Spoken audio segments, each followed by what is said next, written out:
Hello friends, welcome to Homemakers Bowl. இன்னைக்கு நம்ம சேனல்ல நம்ம பார்க்க போற ரெசிபி காடை முட்டை மசாலா தான் பார்க்க போறோம். இது எப்படி செய்யறதுன்றத நம்ம வீடியோக்குள்ள போய் பார்க்கலாம் வாங்க. இதுக்கு முதல்ல காடை முட்டையை இந்த மாதிரி நல்லா வேக வச்சு எடுத்துக்கோங்க. குக்கர்ல வைக்காதீங்க, இந்த மாதிரி தண்ணியிலே வேக வச்சு எடுத்துக்கோங்க. இதுக்கு அப்புறம் ஒரு வாணல்ல 3 டேபிள்ஸ்பூன் எண்ணெய் விட்டுக்கிட்டு பெருஞ்சீரகம் 1 டீஸ்பூனும் கூடவே கறிவேப்பிலையும் கிள்ளி சேர்த்து தாளிங்க.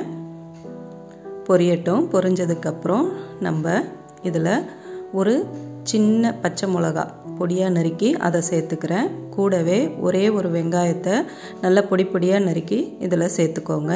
இப்போ இதை நல்லா வதக்கி கொடுங்க. இது வதங்கிறதுக்கு தேவையான டைம் கொடுங்க. நல்லா வதங்கணும்.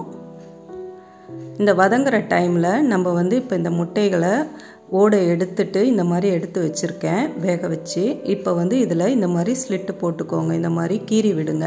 அப்போ தான் இந்த மசாலா இந்த முட்டையில் நல்லா இறங்கும். ஏன்னா இது ரொம்ப சின்ன சைஸ் இல்லையா, நம்ம 2ஆக கட் பண்ணி சேர்க்க முடியாது. அதனால் இந்த மாதிரி கீறி விட்டுக்கோங்க.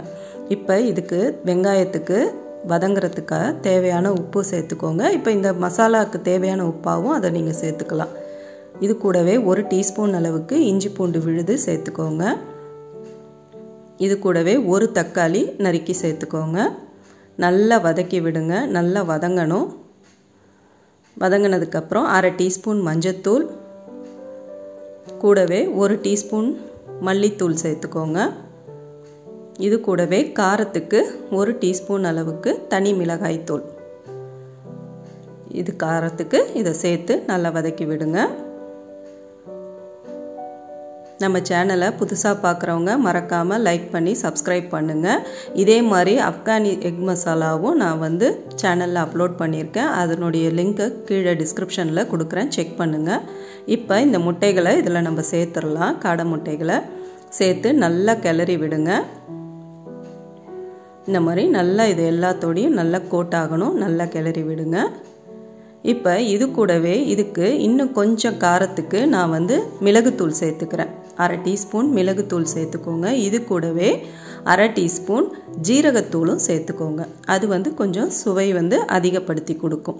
1/2 டீஸ்பூன் ஜீரகத்தூள், சரிங்களா? சேர்த்து நல்லா கலந்து விடுங்க. இதுக்கு கொஞ்சமாக இப்போ இந்த மசாலாலாம் இது நல்லா சேர்ந்து வரத்துக்கு லைட்டாக தண்ணி விட்டு கொதிக்க விடுங்க முட்டைகளை. ஏன்னா இப்போ அந்த தண்ணி விடும் பொழுது இந்த மசாலாலாம் இந்த முட்டையில் நல்லா இறங்கி வரும். அதனால் இந்த மாதிரி நல்லா சேர்த்து விட்டு ஒரு 2 நிமிஷம் போல் இது நல்லா வேகட்டும். வெந்து வர டைமில் கொத்தமல்லி இலையை தூவி இறக்குனோம்னா நம்ம காடை முட்டை மசாலா ரெடி ஆகிடும். லாஸ்ட்டாக இறக்க போகிற சமயத்துக்கு இதில் லைட்டாக ஒரு 1/2 மூடி லெமன் பிழிஞ்சு விடுங்க. விருப்பம் இருந்தால் இதை செய்யுங்க, இல்லைன்னா ஸ்கிப் பண்ணிவிடுங்க. இது கொஞ்சம் டேஸ்ட்டுக்காக தான் நம்ம செய்கிறது. இந்த மாதிரி சேர்த்துட்டு நல்லா கிளறி விட்டு வேறு ஒரு பவுலுக்கு ட்ரான்ஸ்ஃபர் பண்ணிவிட்டு இது கீ ரைஸு, பிரியாணி எல்லாத்துக்குமே நல்லா சூட் ஆகும். நீங்கள் வீட்டில் இதை ட்ரை பண்ணி பாருங்கள். நம்ம சேனலை புதுசாக பார்க்குறவங்க மறக்காமல் லைக் பண்ணி கமெண்ட் பண்ணி ஷேர் பண்ணி சப்ஸ்கிரைப் பண்ணுங்கள். வேறு ஒரு ரெசிபியோட சீக்கிரமே நம்ம சேனலில் பார்க்கலாம். கீ ரைஸ் ரெசிபி கூட நான் லிங்க்கில் கொடுக்குறேன், செக் பண்ணுங்கள் டிஸ்கிரிப்ஷனில். Thank you friends.